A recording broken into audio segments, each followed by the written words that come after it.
Oh, Miss Nevers, I love your scarf. Oh my gosh, I was just noticing Miss Graham's. It's so beautiful. Miss Sullivan, I love yours. Thanks. That's funny. I was just noticing Miss Smoller's. I love yours. Thank you. Oh, hi, 8th graders. Happy Tuesday. This week we're going to start writing poetry. Huzzah! Because you'll be drafting poems with moves inspired by other poets, we're going to flip our lessons this week and analyze first, work on our poems second. Our objective for this lesson is to identify literary devices and poetic moves that authors use in their writing. And in writing, discuss the impact of the use of those moves, their effect on the poem. Wait a minute. What do you mean when you say moves? Dance moves? Well, when we say move, we're talking about literary devices like alliteration, assonance, onomatopoeia, and rhyme, figurative language like metaphor, simile, personification, hyperbole, and of course, those sensory details, imagery. That's quite the list. And since we're going to be stealing authors' moves, let's take a look at a poem about shoplifting poetry. First, let's quickly review our steps for annotation. Step 1, we number our lines, and for step 2, we'll identify our purpose. The purpose this week is reading for authors' moves. Step 3 is to read through and highlight unfamiliar words. The first time we read the poem below, we noticed a lot of names, which, as your friendly neighborhood English teachers, we recognized as names of famous poets. This reference to well-known people is another great author move called allusion. An allusion with an A, not an I, we're not talking about the tricks of the eye that those magicians perform, is a reference to a well-known person, event, or text, like a book, film, poem, song, etc. When we see allusions, we ask ourselves, why might the author have included this reference? We'll answer that after we've read the poem aloud. Step 4 is to read through a second time and highlight anything related to the purpose.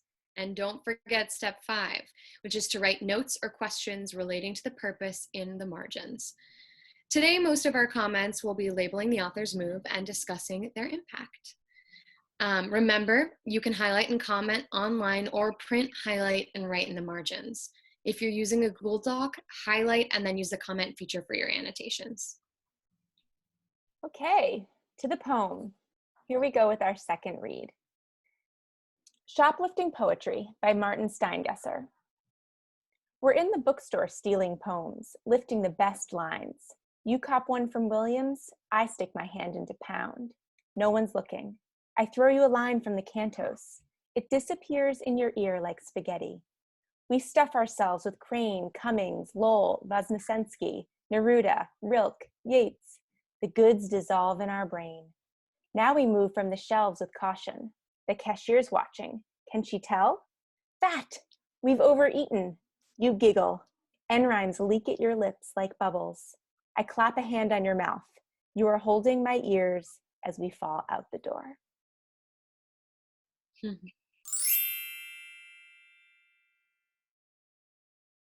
There are a ton of awesome moves in here. Let's start with answering that allusion question because I think it's important for understanding the poem. I see that starting in line 3, there are many names of well-named poets. Why might the author have included this reference? Well, looking at the title of the poem, I can see that the text is about stealing, or in this case, reading, famous poetic works. Through this allusion, we learn that the speaker isn't stealing something physical from the store, and we learn a little about these characters. Yes, and because there are so many famous authors listed, it implies to me that these characters are trying to steal as much poetry as possible. They are hungry for it, which we see in the metaphor in line 14. Fat, we've overeaten. Another move I'm seeing is some very vivid imagery through the use of simile. In line 7, poetic lines are disappearing like spaghetti, which I can clearly see sliding into the speaker's friend's ear. And again in line 15, when end rhymes leak at your lips like bubbles. I can clearly see how much this pair is enjoying devouring poems they've forgotten to swallow. That's so interesting. I pictured the bubbles more like a bubble blower toy, where the bubbles are coming out so fast that you can't possibly see, catch, or pop them all. It makes me think of childish excitement at all the poetry they've consumed.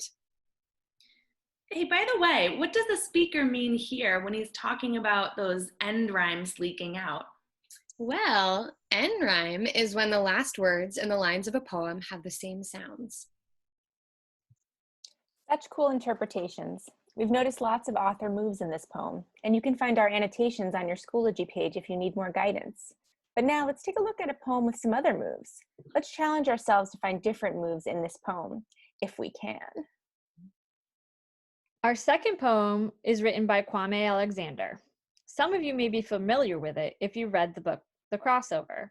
Again, we completed the beginning steps of numbering the lines and looking for unfamiliar words. And here's our second reading.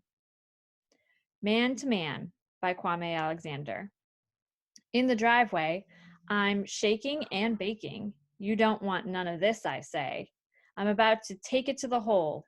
Keep your eye on the ball. I'd hate to see you fall. You should have gone with your girlfriend to the mall. Just play ball, JB shouts. Okay, but watch out, my brother. Tar heel lover. I'm about to go undercover. Then bring it, he says, and I do, all the way to the top. So smooth, I make him drop. So nasty, the floor should be mopped. But before I can shoot, Mom makes us stop. Josh, come clean your room. Nice job, Miss Graham. Something that's really striking to me about this poem is how many different ways Kwame Alexander has incorporated rhyme. In line 2, I see some internal rhyme caused by assonance. Wait, Miss Nevers, what's assonance? Assonance is the repetition of the same vowel sounds. Here, I see the repetition of that long A sound with shaking and baking. And since we have words rhyming within the same line, we know it's an internal rhyme. Compared to the end rhyme we talked about before, which comes at the end of the line. I see an end rhyme. Lines 5 through 12. You can see the end rhyme of ball, fall, and mall coming at the ends of all those lines. And while it's not necessarily an example of figurative language, we also see multiple voices in this poem. We hear the voice of the speaker's brother, JB, in line 13, as well as the voice of the speaker's mother in line 25. This adds a dynamic quality to the poem, and it is something worth noticing, and maybe even worth stealing and using in our own poetry. Yeah, those are all great moves Kwame Alexander makes. Now we also see that there's some awesome formatting moves here, but for this week we are focusing on the content of our poems and our word choice. That means we, your teachers, will be looking for moves like figurative language, sensory details, and rhyming in the poems that you write this week. We will visit formatting moves in a future lesson. So now let's talk about your assignment. We really want you to have a chance to explore poems about topics that interest you. So please go to Mrs. Tyler's Poetry Collection blog spot. You can find the link at the top of your assignment document and choose one poem from the website.